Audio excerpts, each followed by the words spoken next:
today's tutorial, I'm going to show you how to make your very own bodycon / tube skirt.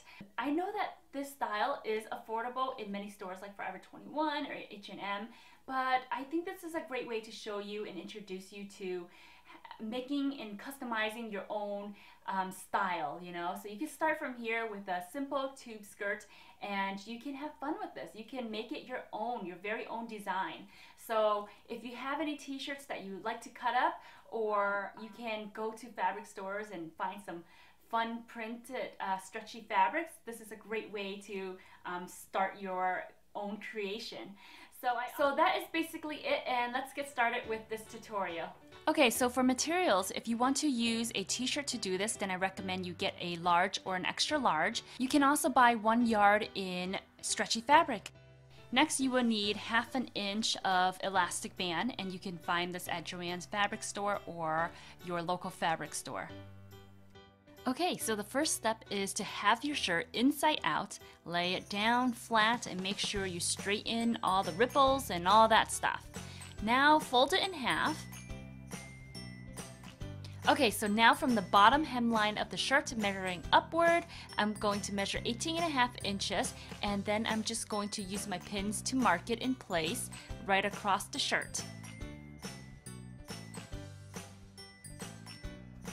Now it's time for me to measure the width of the skirt, and I am going to go for a size small, so it's going to be 7.5 inches wide.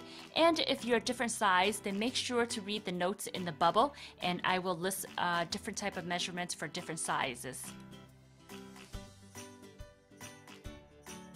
Okay, so measuring the width for the bottom part, where your thighs and your hips will be, that will be 8 inches wide.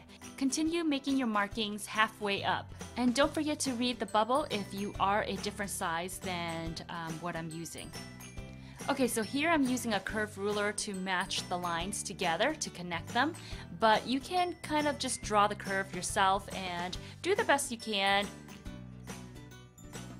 Okay, so this next step is to add a 1/2 inch seam allowance to the side of the skirt. And I'm basically using my ruler as my guide to draw out the seam. Now that everything is drawn out, go ahead and cut right on the outer lines. So for these next 2 steps, you can either sew or bond the seams together. If you're sewing, go ahead and sew a 1/2 inch seam allowance along the sides of the skirt. Make sure right sides together and you're sewing on the wrong sides. For my gluing friends, you can go ahead and take the strip of iron-on adhesive and cut that out. Place it on the inside right side of your skirt and then press that down with a hot iron. Then repeat it onto the other side. Make sure you let this glue set for about ½ an hour before you move on to the next step. Okay, so now it's time to work on the waistband, and what I'm going to do now is fold in 1/2 inch of the raw edge. Then go ahead and press that down with a hot iron. The next step is to fold another 1 inch for the waistband. Make sure it's 1 inch all around and then press it down again.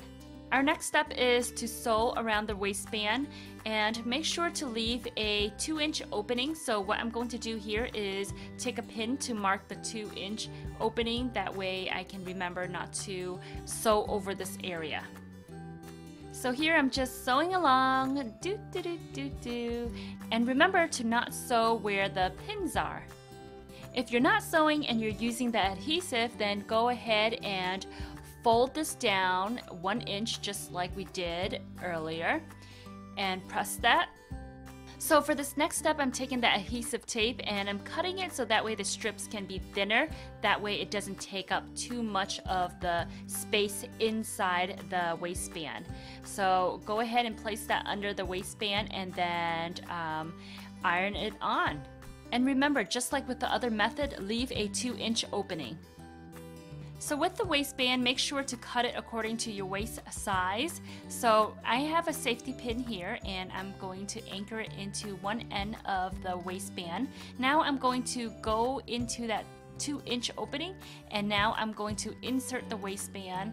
Make sure to not pull the waistband all the way through. You want to hold on to one end so that way when the other end pops out, you can sew it together.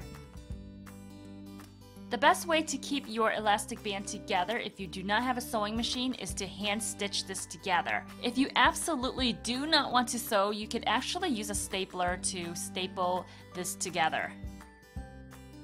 Okay, so once the elastic is sewn in, go ahead and close that opening just like the way you did earlier. This next part right here is for my sewing beginners who's wondering how I sew the elastic bands together.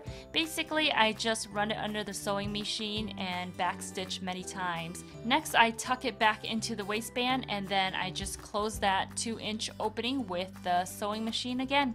Lastly, for a clean look, what you want to do is press down the seams so that way everything looks nice and complete. And once you're done, that is it. Congratulations on your new skirt. Don't forget to give this video a thumbs up to support. Talk to you guys next time. Ciao!